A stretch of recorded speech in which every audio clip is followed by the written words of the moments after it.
So today we would like to talk about depression. Both Mhm. Emily and I have experience with depression.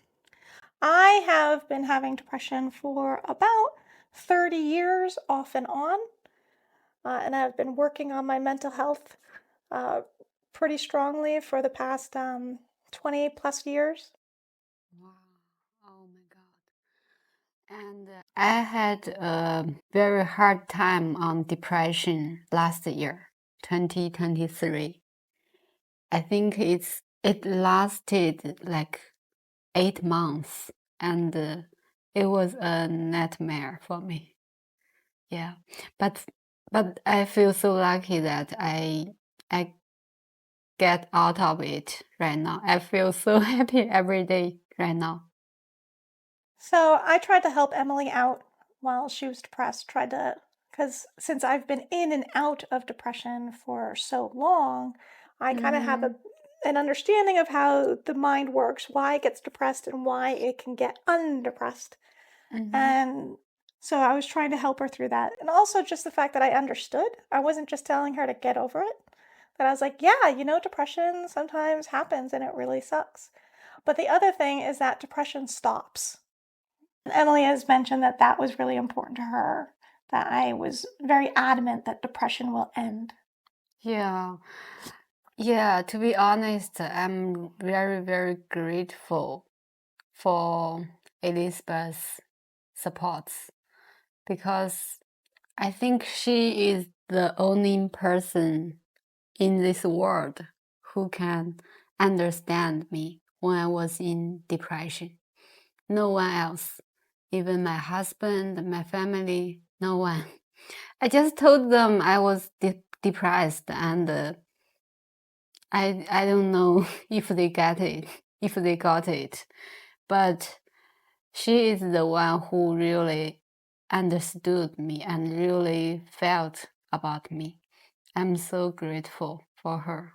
One of my theories of why she finally broke out of it was that she needed to like reboot her brain. Mhm. And so one of the things that I was thinking was that I wanted her to come and stay at my place for like a week or two. Mhm. But she wasn't interested. She didn't want to do it just yet. And then her depression had gotten so bad that she decided that she wanted to go home, back to China, go back to her family. And so you Mhm. spent how long there? Like 3 months? Almost 3 months. 3 months. Mhm. And so my theory is that that kind of like rebooted her brain, put her into a different situation.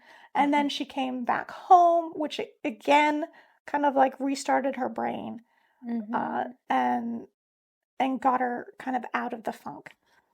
I think there are many factors, like changing the environment is one of them, but definitely not the decisive one. Yeah, one of the things is that you have to get rid of the trigger.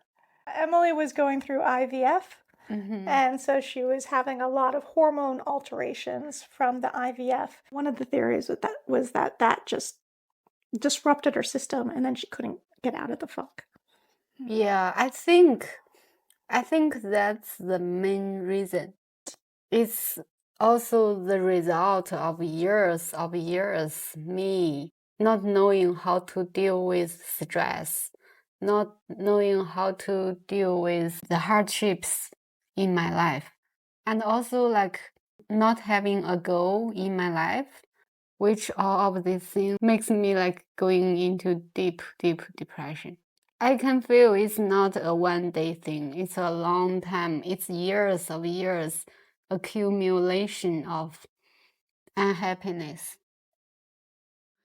You know what? Like when I first came to the US, like almost 10 years ago, I was a very happy girl, right? I don't know if you noticed the change on me. When I first came here, I was very naive and happy. But then I complained so much.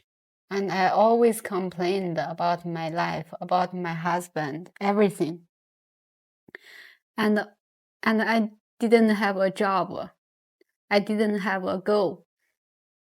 I stayed at home most of the time, which I think all triggered me to depression. Why do you think how you're living your day-to-day life, will make it so that you're not sinking into depression again? I learned my lessons. Like I learned how to be a good person. I learned not to complain so much because I've already have so much. Why I complain still? Like I didn't live my life good because I already have a very, very good life. I don't have any financial pressure. My husband didn't push me to go outside to work or something. He didn't give me this kind of pressure. But still I complained. I complained him that he didn't care me so much. I put all my energy on him and I didn't get back from him. So I got angry. I think I was not a good person before. So I Mm. complained so much. He's very tired of me. I think once that he would say, okay, I think you are not you anymore. You are not the girl when we first met. And when he said that, I became angry and fear, and a lot of fear inside me. And I became much anger, a lot more anger. So we fight. We fight a lot. So I'm not happy every day, which finally leads to my depression. And so how's your fighting now? I think our fighting rate reduced from like 10 to 2 or 3 right now. We still quarrel on small things, but really much, much better. Like a lot of troubles, it disappeared when I changed my mind, changed my attitude, changed my mindset. Yeah, I learned a lot from him. You should focus on yourself, not the outside world. You can't rely on others to give you happiness. The only change that you can make is the change you make within yourself. Yes, I guess so. I changed myself. I don't expect too much on others. Before, I would get so disappointed if my husband didn't do something I wished him to do. But right now, I won't expect him to do something. And the result is, if I don't expect, sometimes he will even do it for me. I don't know. Like if you start to not expect, you will get more. I think part of it is accepting people the way they are. Exactly. Yeah, that's the word. Allowing people to be themselves.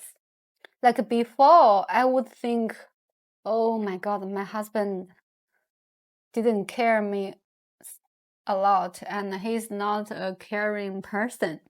But right now, I would accept that it's okay. He's just not caring, but he still loves me. It's just not the way I want, right? Yeah. So one of the theories about that is about love languages, that Emily and Jerry have very different and opposing love languages. Yes. Yeah, thank you for recommending the book. I bought it, I read it. I found out my love language and his. I try to apply it in our life. Overall, our relationship becomes better and better. I become happier and happier as a result, I think. Once you start understanding love languages, then you can better read the expression of love from the other person better. Mm-hmm. Still, he's not understanding my language Yeah, yeah. yet, It but would be I nice. think he's getting better. Yeah. He's also getting really, he's doing great. I'm very content with our relationship right now. Mhm. It's getting better and better, even better since we met each other. Yeah, Mr. Liz and I have different love languages too, and one of them is quite opposing. His love language is service. So he both expresses his love by serving others, and he receives love by being served. Now, this was a problem with me because when people serve me, I feel like a child. And so I feel like I'm being coddled. I feel like I'm being treated like a child, like I can't handle things myself. Uh-huh. And so I would get irritated at Mr. Liz when he would do things for me because I was like, I can do this myself. Let me handle this myself. But what it was he was not trying to say, like, I think that you can't handle it. What he was trying to say was, I love you, and so I want to do things for you. Exactly, exactly. So you are not the type of serve. Yeah, Serve. I don't do serve either way. I don't express it through service, and I don't receive love through service. Okay. Yeah. Okay, I think Jerry is also not the type of serve person because, like you said, I'm a little like Mr. Liz that I like to serve people. I feel happy if people happily accept my serve. But Jerry would get like a little angry, like, why do you do this? I can do it myself. Can So you Jerry stop and I doing are it? like the same. Yeah, Yes. that's funny. And also I expect that he can serve me a little bit. No, he won't do it. Yeah. So that's why I get angry sometimes. Yeah. I'm bad at doing service myself. I do try to do it. So Mr. Liz really appreciates it when I think about him and I try to anticipate his needs and do something for him. So I'll do like little things and he appreciates the little things that I'm able to do. Exactly. Oh my God. I'm like Mr. Liz. We are the same type of serve people, right? Yeah. Yeah. Yeah. And then my thing, I receive and express love through touch. You know, very, very simply. I just want to hold hands. You know, I just like literally just want to touch, like hand on the knee, you know, or touching feet, Oh, you know, really? stuff like that. Just like little things like that. Like that's my thing is touch. After Mr. Liz read the book on love languages, he's the one who realized that I was touch. And he went, oh. And he Oh. realized that it was just so simple. So he would just try to hold my hand, or he would just put his hand on my knee. And Oh, sometimes that's what he'll good. and sometimes what he'll do is he'll just move his foot so that we're our feet are touching. Yeah, that's nice. You know, and that means the world to me. It means everything. Nice. I'm so happy that he also read the book. Yeah, he's the one who read it first. He's the one who introduced it to me. Oh, nice. And then I introduced it to Emily. Yeah, but Jerry doesn't accept it. No. No, I told him I like this book. I think you should read it too. He said, "Oh, that's too shallow. I don't want to read it." He thinks it's too shallow. Okay. Shallow. That's interesting. He No, thinks, honestly, I've never read the book. I've just read about the concepts. yeah, I think the concept is good enough. Yeah. You don't need like go to the detail. The detail is just the examples of Yeah. it. Yeah, only the content Yeah. is good. So Mr. Liz is naturally not a touchy person. And so he purposely does it. When he's feeling, so what he's told me is that when he's feeling lovey, that now he's like, oh, I can express it through touch so that Elizabeth good. can receive it. Okay. What about the other? Oh, the other one is receiving gift. Yeah, gifts. Yeah, neither. So we actually have a no gift relationship. Okay, no gift. So both of you are not interested in gifts. So, yeah, so he's not really interested in gifts. I've tried giving him gifts. It just doesn't register on his radar, really. Mm-hmm. Uh, and gifts actually mean a lot to me, and I Mm-hmm. read too much into them, You read too much. into gifts. Yeah. What's I'm that? very sensitive to gifts Uh-huh. because I like all the meaning behind the gift. Mm-hmm. I like take a lot of meaning into it. Really? Yeah, and so one of the things is that I don't want scheduled gifts. Mm-hmm. Because of my sensitivity to gifts, I don't want scheduled gifts. So no birthdays, no holidays. Basically, if Mm. there's a schedule that a gift is due, Mm-hmm. that's when I don't want a gift. I Mm. only want unscheduled, random gifts. And Mm. then it helps to reduce reading into it because then it can be 100% altruism. It's 100% just because you were thinking of me. And so then the entirety of the gift receiving experience can be positive. Whereas Mm-hmm. if it was my birthday and you gave me a gift, then I start thinking, like, how much time did you spend on this? Did you just like pick it up like on the way over? Mm-hmm. Like especially like with a friend, it's one thing, but when it's with my partner, my life partner, then I Mm-hmm. start really reading into the gift and like, what does this mean and all of it. And honestly, I've Mm. just never been with someone who was able to give me gifts in a way that I could receive them without um constantly like reading into it and getting worried about it. Mm. Interesting. Interesting sharing.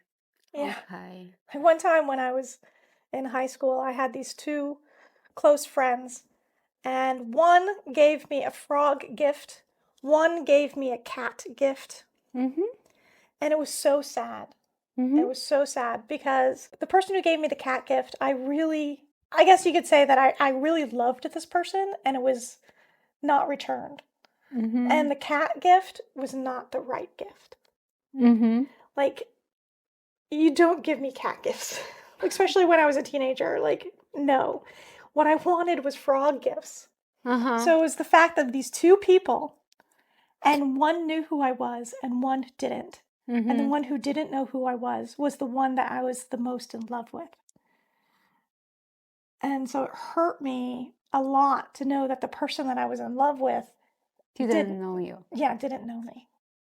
and and gave you the wrong gift. Yeah. Okay, I She get didn't it. know who I was. She didn't know that what my interests were. Uh, And so it was just very, very sad. And so mm, that was one of the last times I ever was willing to receive a gift. That was like kind of the nail in the coffin, was that situation, the frog versus the cat. mm-hmm. There are both very cheap little figurines. Mm-hmm. Like, and they literally like went all out. So like they literally got like cat wrapping paper when a cat and a little cat figurine, and the other Mm-hmm. one got frog wrapping paper and a frog figurine. So they were exactly the same amount, exactly the same amount of effort, Mm-hmm. everything. But one showed me she knew who I was, the other one showed me she didn't know who I was, and that hurt so much. Oh, so the other one that you didn't love too much knew you better. Yeah.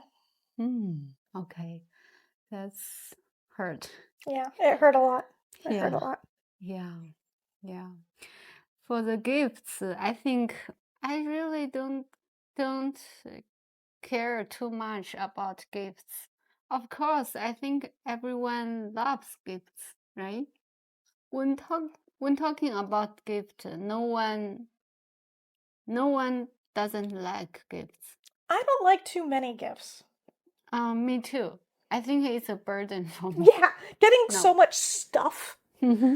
Early in my dating experiences, I realized that getting a gift for birthdays, anniversaries, Valentine's Day, Christmas, I was just like, oh my goodness, this is just way too many. And then like also St. Patty's Day and like other like, and then 4th of July, getting like little 4th of July stuff for gifts. And then it was just like too many gifts. And I was like, oh my goodness, I dated this person for like 3 years. And I was like, this is adding up. This is just too, and I'm still a teenager. This is unsustainable. Yes, I would think it's a burden if you like do gifts every holiday. Too much. No, I don't want Yeah. it.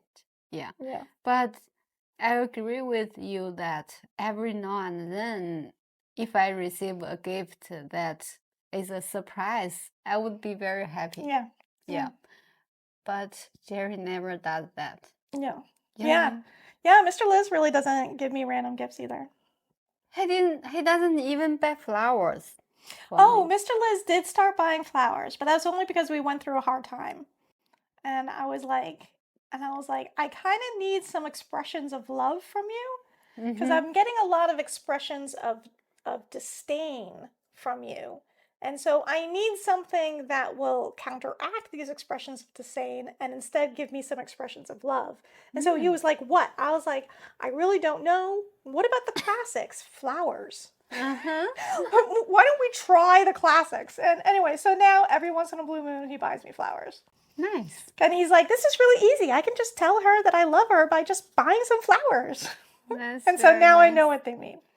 That's very nice of him. Yeah. So Jerry is like, he's definitely not the kind of person who likes gift too. At least he doesn't give gifts. Like, have you given him something at random? No, not really. But recently I began to like, when I saw something, I think of him like, oh, he may like this. I would buy it for him. And what did he do? He doesn't say too much. Yeah. He doesn't say too much about it. Yeah. Like the other days, not too long ago, I bought him a very cute box of tea. He drinks a lot of tea. Yeah. I bought him a box of tea, and I think he didn't have too much reaction. I tried with Mr. Liz. Like, one of the things I did is I wrote I love you notes, little tiny pieces of paper, and I left the notes all over the place. Like, I put them in his wallet, I put them in his books, I put them in his laptop bag. I put them all over the place so that he would randomly find little notes that say, I love you. Oh, that's so cute. So lovely. I love that. He didn't care. Didn't care at all. Didn't care.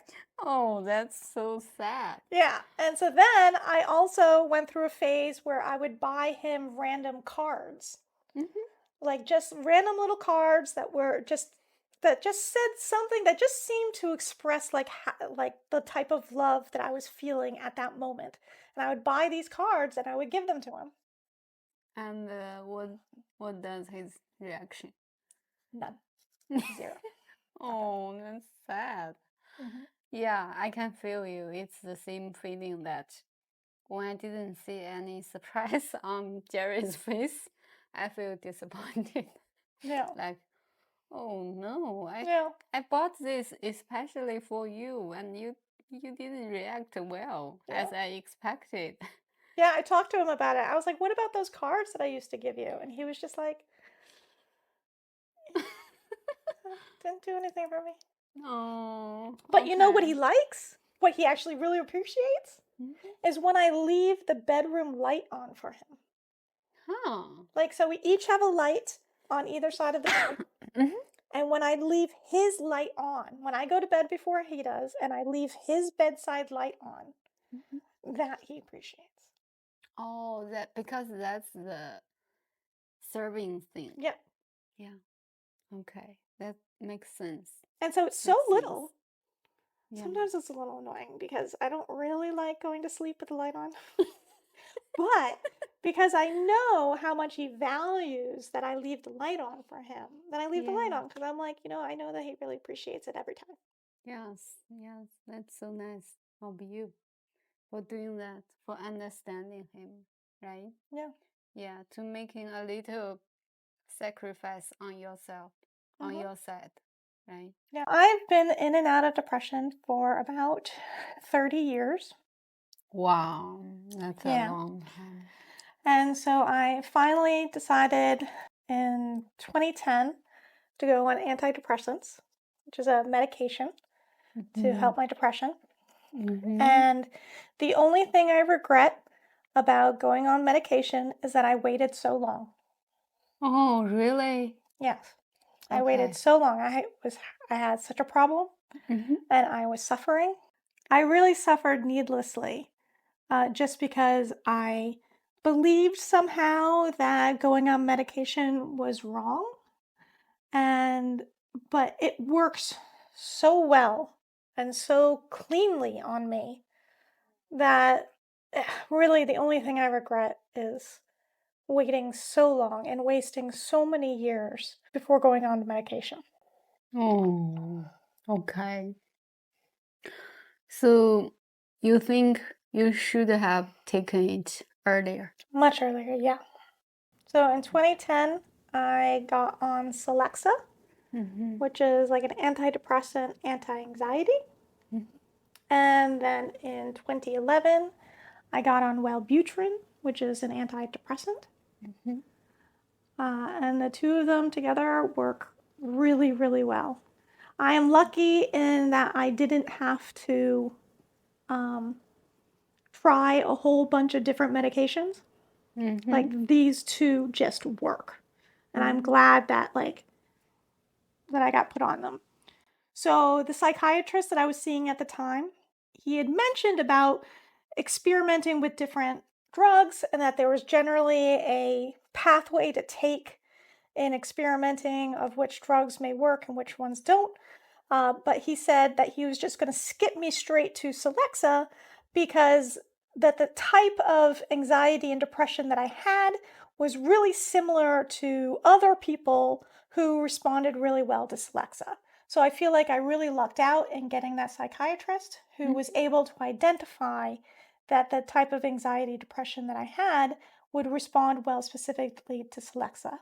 And Mm-hmm. now my most recent psychiatrist, Mm-hmm. she diagnosed me with obsessive compulsive disorder, OCD, and she said that Celexa is like the going treatment for OCD. And so that's actually probably what I have. I probably don't have like general anxiety disorder or GAD. I probably don't have that. It's probably OCD anxiety, and that it's being treated by the Celexa. And that's probably what the other psychiatrist was kind of picking up on, that I was like this certain type of people, probably other people who had OCD.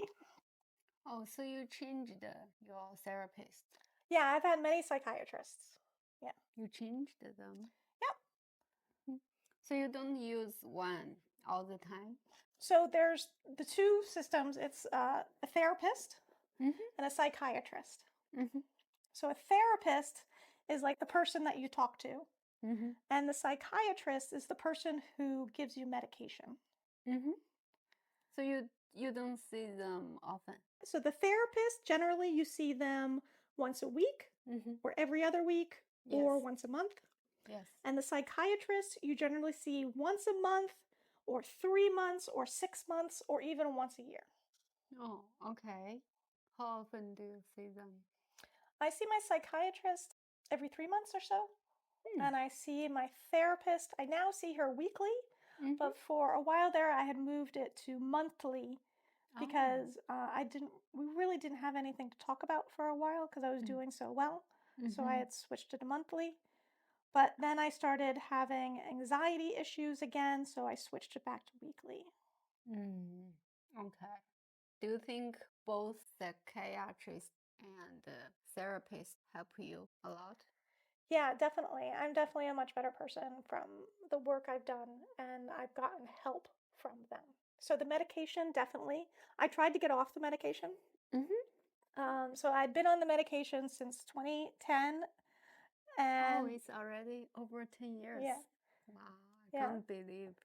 So in 2016, I started trying to get off the medication because I wanted to conceive a child and I wanted to have the child medication free.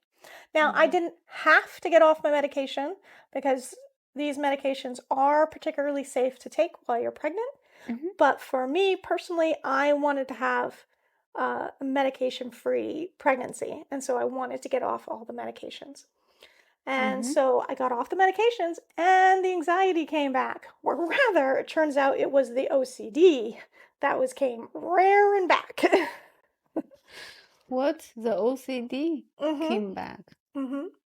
But you were not diagnosed with OCD. I was originally diagnosed with general anxiety disorder, but my most recent psychiatrist believes that it hasn't been general anxiety disorder, that it's been actually OCD the whole time, which would explain a lot. Oh, okay. So you are OCD, Yeah. not depression. Oh, no, I also have depression. Oh, so both? But the anxiety is the one that can be present every day. The OCD anxiety can be present every day. But the So, depression is not present every day. okay, so OCD stands for obsessive compulsive disorder. Yeah. Obsessive means you really like doing something. It's not necessarily like. Obsessive is that it's hard to break away from a thought. And so most of my thoughts were around being forgetful, that I would forget something and I wouldn't be able to stop worrying about forgetting. And then also some other events, like one event that occurred that was most recent, and I was on my medication, but I was having just an increase of, I don't know, worry or whatever, and so then the OCD just came up. So one of the situations that came up was that I had a meeting to go to, but before the meeting, I wanted to eat. And I wanted to eat some spaghetti with red sauce, but I was wearing a white shirt. And so I started thinking, oh, I'm going to get red sauce all over my shirt. And so then I was like, no, I won't. I am going to tuck a napkin into my shirt and then I won't get red sauce on it. Ha ha ha ha. But then my brain was like, you're getting red sauce all over your shirt. I'm like, no, I'm not. I have a napkin on. I'm not getting red sauce on my shirt. And then it's like, you have red sauce all over your face.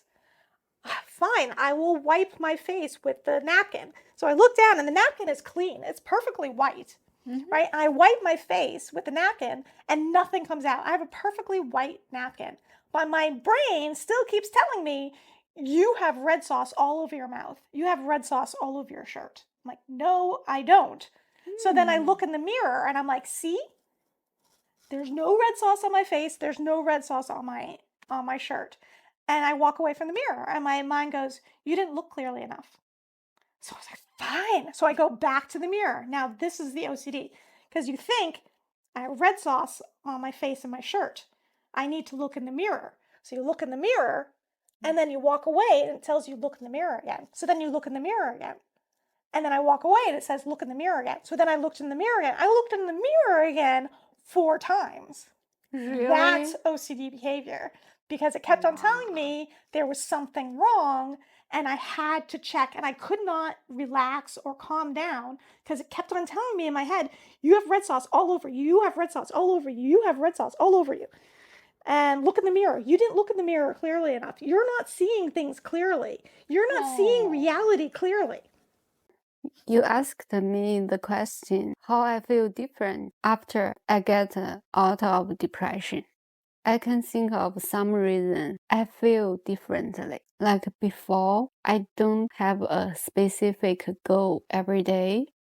I don't have any plan on my life, on my everyday daily life.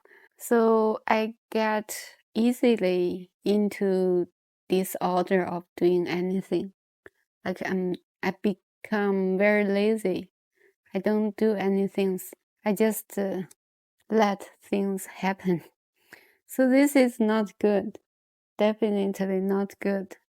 So, but right now, even though I still don't have a plan, But I have so many things to do to enjoy. Like our project of doing YouTube makes me feel like I have so many things to learn that I feel like every day I have things to do. I feel happy about it. Yeah, yeah. Yeah. And this kind of feeling, like feel happy. I didn't have any feeling of being happy for several months during my depression. And now I can feel the happiness, and I'm really grateful for that. I learned to enjoy myself, enjoy everything. Yeah. I think another possible reason is that I begin to read Bible. So every day I only read a little piece of Bible, 1 or 2 verse. I enjoy reading it so much. The words in the Bible, they are short but very powerful. I benefit a lot from it. I think that's also one of the reasons why I get out of depression. I believe it's God who helps me. For those who are also suffering from depression, I think you can give it a try. Look up something about the religion, something about the Bible. She really is talking about the Gospels, the stories about Christ. Yes, the Yeah, stories about the Christ. yeah. So those are the Gospels, the 4 Gospels. I don't have any history on religion. I'm very new to like believing in God. And I went to Catholic school. Really? Yeah. From my point, who was never a religious people, but now began to believe in God. I believe it's God helping me get out of depression. In the Bible, it has a story that when I read about it, I begin to realize, oh my God, this is me, right? There was a story in the Bible that a man who was possessed by impure spirit, and God said something to this man, to the impure spirit. Then the man got well. So the disease was gone. The impure spirit was driven away. So the man gets better. And I think that's me. That's just me. So I began to believe that the long depression time is the impure spirit that possessed me. Now the impure spirit was driven away by God. Now I got better. Yeah. And I began to feel so happy every day. So if believing in God can give me so much happiness, why not? Yeah, so I began to believe in it. I begin to read a little piece of Bible every day so far, and I really enjoyed doing it. So give it a try. I really encourage people give it a try to learn from it. You will benefit from it. I think that's the main reason. But of course, there are many reasons. Like I said, I have things to do. I have hope every day. It's like, oh, today we are going to Elizabeth's place to make new videos. I'm so happy about it, right? But before, I didn't have the motivation to do anything. I'm just depressed, losing interest on anything. It's terrible. Yeah, she actually physically slowed down. Her speech became slower, her movements became slower. Yeah, very classic case of depression. Yes. I didn't get to the extent that I want to kill myself, but I think like living is pointless, it's meaningless. I was an extra thing on this world. Like the world can go very well without me. I lost the interest on anything, lost the hope in life. Didn't expect anything. Didn't expect tomorrow. Didn't expect the future. Everything I thought is negative. Yeah, it's very miserable, really. I was very miserable at that time. And it was so long, 8 months. Can you imagine? 8 months. It's so sad. And she is the only one who can understand me. And I'm so grateful that every now and then, even when I was in China, she would text me to ask if I'm okay. And also, like I have to mention, she downloaded WeChat, installed WeChat on her phone just to keep in touch with me when I was away. Of course. I'm very touched for that. Of course. I didn't want you just to disappear for 3 months. Yeah. But I think you did that, especially because I was in depression state. Mhm. Like she cared about me. She wanted to like give me support anytime. So both she and Lopez downloaded and installed WeChat just to keep in touch with me. I'm moved by them. They are really very good friends. Yes, believing in God and have things to do. Get things done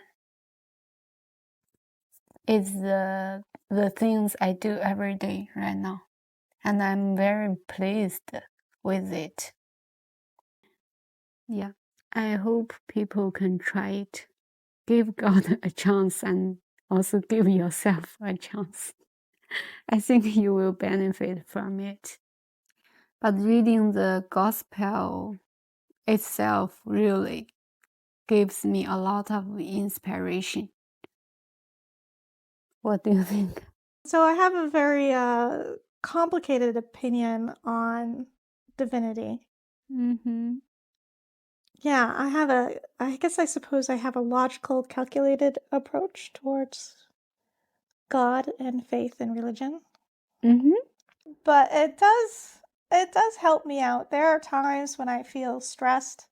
There are Mm-hmm. times when I feel FOMO, Mm-hmm. fear of missing out. Mm-hmm.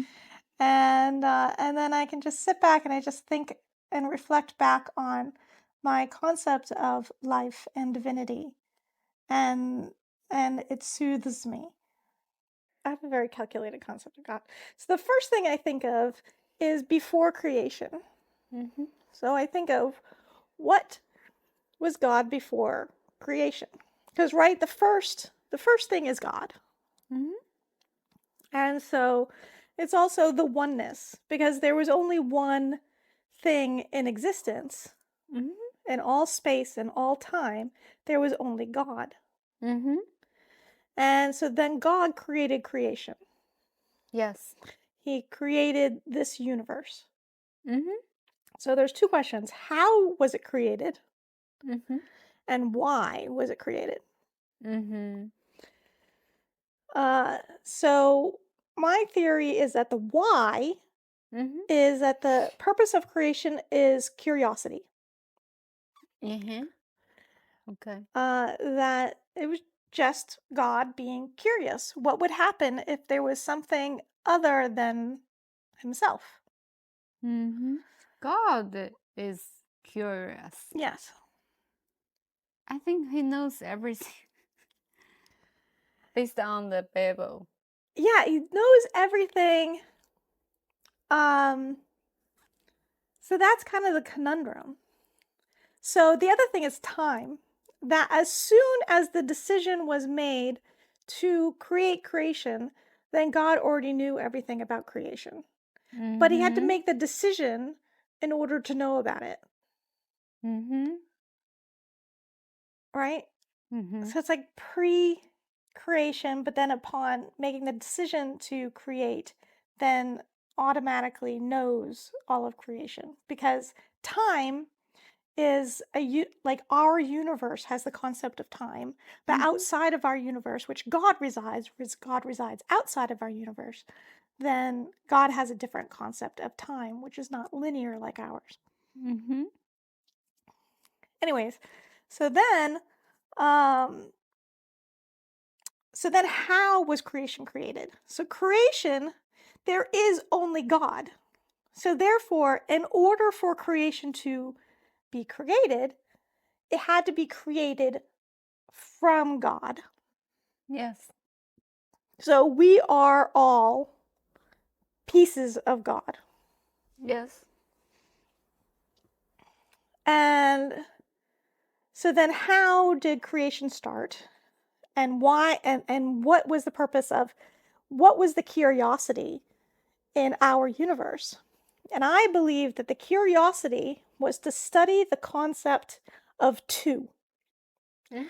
Because God was one Mhm. and then wants to study the concept of two.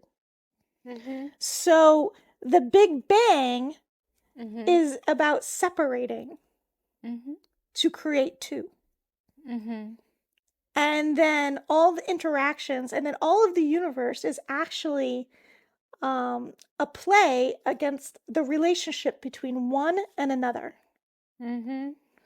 And everything that has happened since the Big Bang to right now has all been a result of two things interacting with each other. Mhm. One is God. The other one is us and the Uh, universe.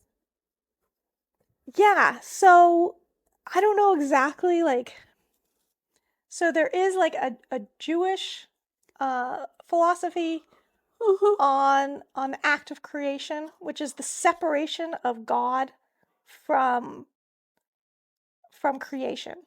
Mhm. I forget the term of it. There is a term for it. But it's God separating himself from creation. So that act of creating two is the Big Bang. Mhm. Uh, and then uh, and then there was another two, and then another two, and then another two, and everything is a relationship between one and another. Mhm. Okay. Interesting. It's interesting insight. Yeah. And so one of the theories then from that is that all of us are a piece of God. So one of the things that helps me to soothe my sense of FOMO, my Mhm. sense of fear of missing out, is Fear of missing out. yeah, What does that mean? it's FOMO, a fear of missing out, Missing out. Missing out means not not having something. So let's take, for example, the fact that in 2016, Mr. Liz and I started trying to conceive a child, and it is now 2024, and we still do not have a child. Mhm. So, a fear of missing out is a fear of missing out on having a child. Mhm. And so, one way to soothe that Mhm. is thinking that, this life that I'm leading is one, but many lives that I've led because I am a piece of God. Mhm. And then, therefore, everyone is also related to me, also a part of me. And then, therefore, even though this particular instance of myself does not have a child, there are Mhm. many other instances of myself that has. Fear of missing out. Yeah. Okay. Like you fear of not having something. hmm Mhm. Okay. Like what? Like, for example, children. And other example? Like, for example, having a big screen TV or uh, dating someone else, or I don't know, what are people, Fear of dating someone else. missing out on being with someone else. Missing out. Okay. Okay. Or, Oh, you it's know, like you or want to have something yeah, and you worry you don't get it. yeah, I see. that there's a time limit, Mm-hmm. and that if you pass the time limit, then you'll forever never be able to get it. Oh, okay. Okay. Children is a very good example. Yeah. If you like this, please like, subscribe, or comment. We hope to hear from you. Bye-bye. Bye.